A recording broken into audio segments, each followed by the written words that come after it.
Hello students, welcome again. बच्चों, previous class में photosynthesis जो टॉपिक था उसको स्टार्ट किया था और फोटोसिंथेसिस में हमने देखा था कि जो फोटोसिंथेसिस की जो क्रियाविधि है, जो मैकेनिज्म है, वह दो चरणों में कंप्लीट होता है। फर्स्ट जो चरण है that is light phase and जो सेकंड है उसको बोलते हैं डार्क फेज। पहला जो चरण है वो क्या कहलाता है? प्रकाशिक अभिक्रियाएं, लाइट फेज। और मैकेनिज्म ऑफ फोटोसिंथेसिस का जो दूसरा चरण है वो क्या कहलाता है? Dark phase.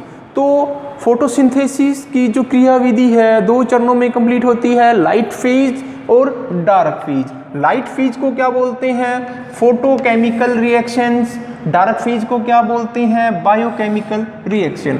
बच्चों, जो लाइट फेज है क्लोरोप्लास्ट की स्ट्रोमा के, आपको मालूम है कि क्लोरोप्लास्ट की अगर स्ट्रक्चर देखें, क्योंकि फोटोसिंथेसिस कहाँ हो रहा है? क्लोरोप्लास्ट के अंदर। तो क्लोरोप्लास्ट की अगर स्ट्रक्चर देखें तो ग्रेना और स्ट्रोमा दो पार्ट होते हैं क्लोरोप्लास्ट के, मेनली ग्रेना और स्ट्रोमा। ठीक है, जो लाइट रिएक्शन है, जो लाइट फेज है वो ग्रेना के अंदर चलती हैं, जो डार्क फेज है वो स्ट्रोमा के अंदर चलती है। तो लाइट रिएक्शन को फोटोकेमिकल रिएक्शन क्यों बोलते हैं? क्योंकि लाइट फेज के लिए लाइट की आवश्यकता होती है, प्रकाश की आवश्यकता होती है, लेकिन डार्क फेज के लिए लाइट की आवश्यकता नहीं होती। लेकिन डार्क फेज का मतलब ये नहीं है कि इसको चलने के लिए अंधेरे की आवश्यकता होती है, कतई नहीं है। बच्चों, जैसे ही दिन उगेगा इन डे तुरंत लाइट फेज रिएक्शन स्टार्ट हो जाएगी और लाइट फेज रिएक्शन के तुरंत बाद डार्क फेज रिएक्शन स्टार्ट हो जाती है। और जैसे ही अंधेरा हो जाएगा, रात हो जाएगी, तो लाइट रिएक्शंस रुक जाएंगी, तुरंत उसके बाद डार्क रिएक्शन भी रुक जाएगी। तो बच्चों, लाइट रिएक्शन के लिए लाइट की आवश्यकता होती है, इसलिए इसको फोटोकेमिकल रिएक्शन होते हैं। वास्तव में लाइट रिएक्शन क्लोरोप्लास्ट के ग्रेना पार्ट के अंदर होती है। लाइट रिएक्शन के दौरान क्या होता है? एनर्जी का प्रोडक्शन होता है और एनर्जी यहाँ पर एटीपी और रिड्यूसिंग पावर NADPH2 के रूप में अपने को प्राप्त होती है। बच्चों, ये जो प्राप्त जो एनर्जी है इसका उपभोग कहाँ होता है? डार्क फेज के अंदर। बच्चों, डार्क फेज में वास्तव में जो एनवायरनमेंट की CO2 है, कार्बन डाइऑक्साइड है, उसको कैप्चर किया जाता है, उसको फिक्स किया जाता है और कार्बोहाइड्रेट में रूपांतरित कर दिया जाता है। और इसके दौरान जो उनको एनर्जी की आवश्यकता होती है वो एनर्जी लाइट रिएक्शन के दौरान जो एनर्जी बनती है उसका खर्च कहाँ होता है? डार्क रिएक्शन के दौरान। ठीक है, डार्क रिएक्शन में, अंधकार अभिक्रिया में एनवायरनमेंट की CO2 को फिक्स करके वास्तव में कार्बोहाइड्रेट की सिंथेसिस होती है, कार्बोहाइड्रेट का निर्माण होता है। ठीक है, तो बच्चों इस प्रकार क्या होता है कि लाइट रिएक्शन एक ऑक्सीडेशन होता है। उसमें मैंने आपको बताया कि ऊर्जा के निर्माण के साथ साथ एक रिएक्शन और भी होती है, वो होती है फोटोलाइसिस। फोटोलाइसिस यानी प्रकाश की उपस्थिति में जल का अपघटन। ठीक है, और डार्क फेज में क्या होगा? भोजन का निर्माण, कार्बोहाइड्रेट यानी CO2 का रिडक्शन, उसका अपचयन करके कार्बोहाइड्रेट में उसका रूपांतरण करना। तो बच्चों, अब अपने दोनों ही जो फेज हैं उनको अलग अलग डिस्क्राइब करेंगे, डिटेल में डिस्क्राइब करेंगे। तो सबसे पहले अपने बात करते हैं लाइट फेज की और उसके बाद अपने बात करेंगे डार्क फेज की। तो बच्चों, लाइट फेज के दौरान कौन कौन से टॉपिक हैं जिनको अपने स्टडी करना है एक एक करके? लाइट फेज के दौरान अपने पढ़ेंगे red drop and immersion effect. इसका जो दूसरा नाम है वो क्या है? फोटोसिंथेटिक एनहैंसमेंट, प्रकाश संश्लेषकों में वृद्धि। ठीक है, लाल पतन, रेड ड्रॉप का मतलब क्या है? लाल पतन। और इमर्सन इफेक्ट, इमर्सन का प्रभाव। इमर्सन क्योंकि सबसे पहले किसने ऑब्जर्व किया था? इमर्सन नामक साइंटिस्ट ने ही ऑब्जर्व किया था, इसलिए इसको बोलते हैं इमर्सन इफेक्ट। जो दूसरा जो पॉइंट है इसके अंदर वो अपने करेंगे फोटो सिस्टम फर्स्ट व सेकंड। बच्चों इसके अंदर दो प्रकार के जो फोटो सिस्टम हैं, फोटो पिगमेंट हैं, वो काम करते हैं। Photo pigment first, photo pigment second. ठीक है। जो तीसरा जो टॉपिक है वो है फोटो फॉस्फोरिलेशन। फोटो फॉस्फोरिलेशन बच्चों, फोटो फॉस्फोरिलेशन या इसको क्या बोलते हैं अपने production of ATP, production of energy, ऊर्जा का उत्पादन करना, ऊर्जा का उत्पादन करना। और ऊर्जा का यहाँ उत्पादन यानी मैंने आपको बताया था कि जो ऊर्जा का उत्पादन एटीपी के रूप में होता है, रिड्यूसिंग पावर NADPH2 के रूप में होता है। तो दो तरह से होता है, दो चक्रों के दौरान होता है। इसको बोलते हैं साइक्लिक फोटोफॉस्फोरिलेशन और नॉन साइक्लिक फोटोफॉस्फोरिलेशन। जब ये दोनों चक्र चलते हैं तो बच्चों एनर्जी का प्रोडक्शन होता है किस रूप में, एटीपी के रूप में और रिड्यूसिंग पावर NADPH2 के रूप में। ठीक है। और इसका लाइट रिएक्शन यानी लाइट फेज का जो आखिरी पॉइंट है वो है फोटोलाइसिस ऑफ वाटर, यानी प्रकाश की उपस्थिति में जल का अपघटन, जल के अणु यहाँ पर टूट जाते हैं, स्प्लिट हो जाते हैं और ऑक्सीजन रिमूव होती है। ठीक है। अब अपने बात करते हैं लाइट रिएक्शन का जो पहला पॉइंट है रेड ड्रॉप के बारे में। Red drop and immersion effect या इसको बोलते हैं अपने फोटोसिंथेटिक एनहांसमेंट। ठीक है बच्चों, यहाँ पर जो इमर्सन है 1957 में एक एल्गी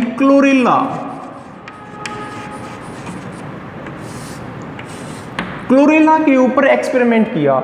इसने क्या किया कि जो क्लोरेला जो प्लांट था इसके ऊपर इसने क्या किया, 680 नैनोमीटर तरंगदैर्ध्य से अधिक वेवलेंथ, ये जो ऊपर की तरफ एरो है इसका मतलब है 680 नैनोमीटर से अधिक तरंगदैर्ध्य को अप्लाई किया इसके ऊपर, या इसके ऊपर लाइट को डाला। क्लोरेला के ऊपर 680 से अधिक तरंगदैर्ध्य वाली लाइट को क्लोरेला के ऊपर डाला।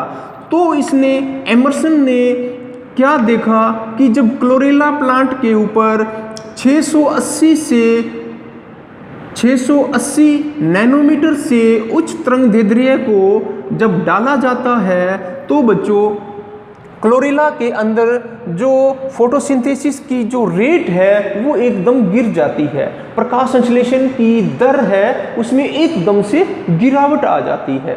ठीक है। और इसी गिरावट को उसने क्या नाम दिया, रेड ड्रॉप नाम दिया।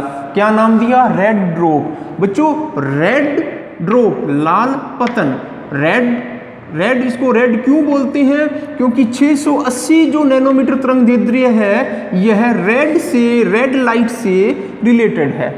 680 नैनोमीटर जो तरंगदैर्ध्य है यह रेड लाइट से संबंधित है। ठीक है। इसलिए इसको क्या बोलते हैं, रेड ड्रॉप। इमर्सन ने क्या देखा 1957 के अंदर कि क्लोरेला जो प्लांट है, अगर इस प्लांट के ऊपर 680 नैनोमीटर से अधिक तरंगदैर्ध्य वाली प्रकाश पुंज को अगर इसके ऊपर गिराया जाता है तो बच्चों क्लोरेला के अंदर जो प्रकाश संश्लेषण की दर है एकदम से डाउन हो जाती है, एकदम से गिर जाती है, ड्रॉप हो जाती है। इसलिए इसको बोलते हैं रेड ड्रॉप। ठीक है। तो बच्चों ऐसा क्यों होता है, इसको रेड ड्रॉप भी बोलते हैं और इमर्सन इफेक्ट भी बोलते हैं, इमर्सन का प्रभाव भी बोलते हैं।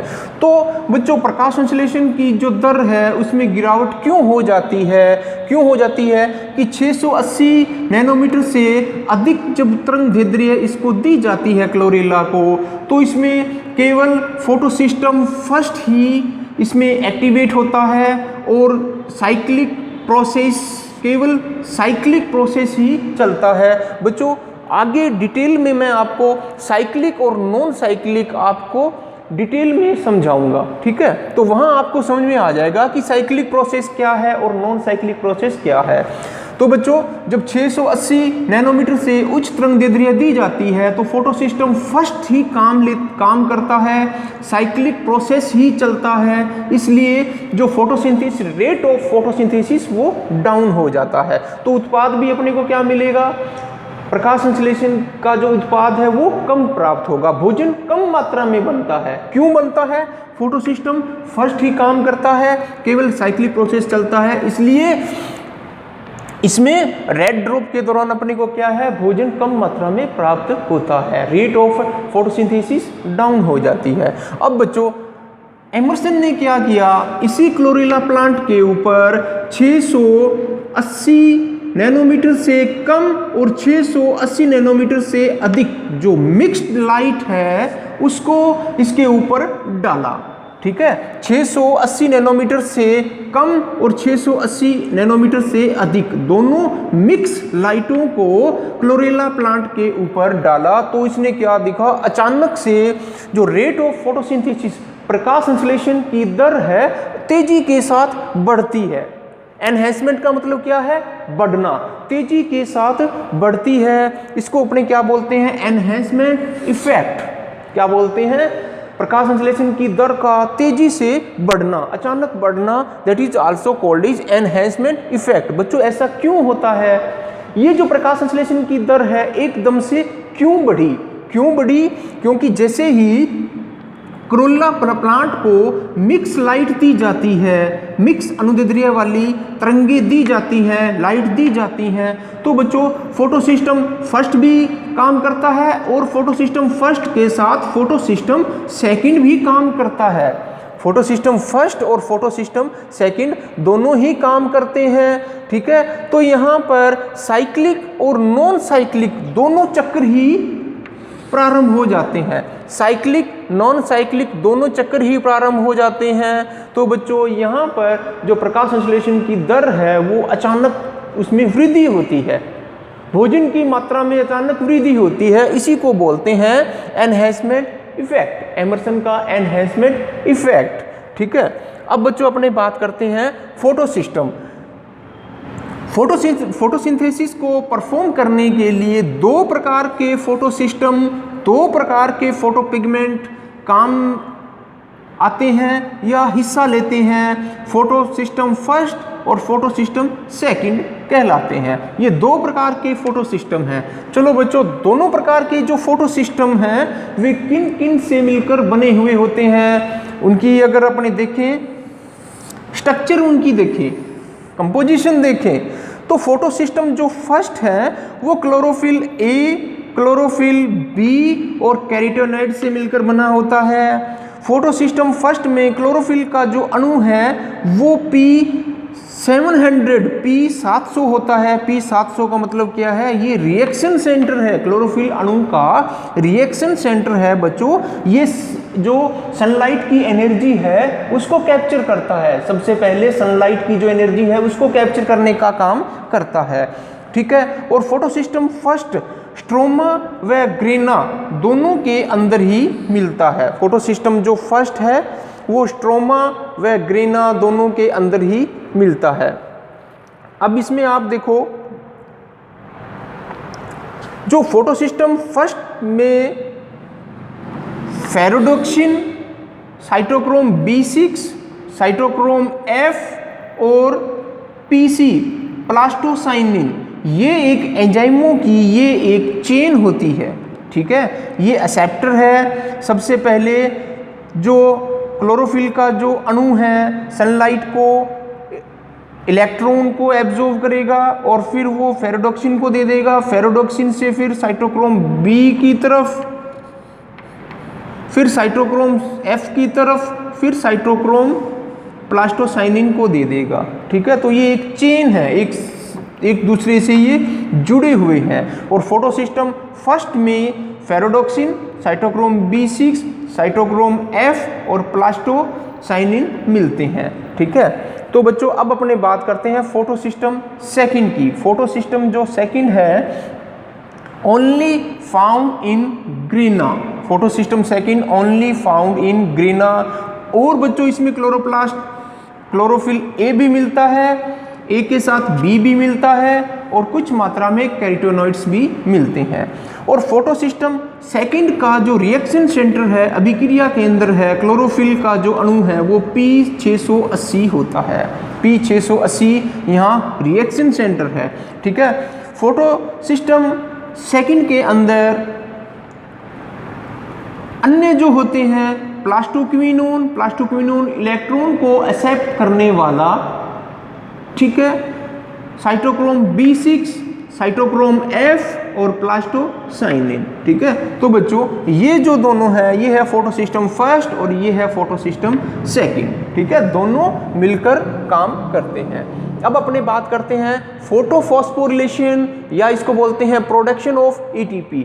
बच्चों जो फोटोफॉस्फोरिलेशन प्रोडक्शन ऑफ ATP यानी ऊर्जा का बनना, ऊर्जा का उत्पादन होना, ऊर्जा का उत्पादन होना ही क्या कहलाता है, फोटोफॉस्फोरिलेशन। और ऊर्जा यहाँ किस रूप में उत्पादित होती है, किस रूप में हमें प्राप्त होती है, ATP के रूप में और रिड्यूसिंग पावर NADPH2 के रूप में, ठीक है। और दो चरणों में यहाँ पर ऊर्जा का उत्पादन होता है, cyclic photophosphorylation, non cyclic photophosphorylation. जब ये दोनों चलते हैं तो यहाँ पर जो ऊर्जा का उत्पादन होता है किस रूप में, ATP के रूप में और रिड्यूसिंग पावर NADPH2 के रूप में। और लास्ट जो पॉइंट है वो है फोटोलाइसिस ऑफ वाटर, जल का प्रकाश की उपस्थिति में अपघटन होना। बच्चों मैंने आपको बताया था कि फोटोसिंथेसिस की जो रिएक्शन है उसमें जो ऑक्सीजन निकलती है प्रोडक्ट के रूप में, वो ऑक्सीजन कहाँ से निकलती है, वो वाटर से निकलती है। क्यों निकलती है, वाटर का यहाँ फोटोलाइसिस होता है,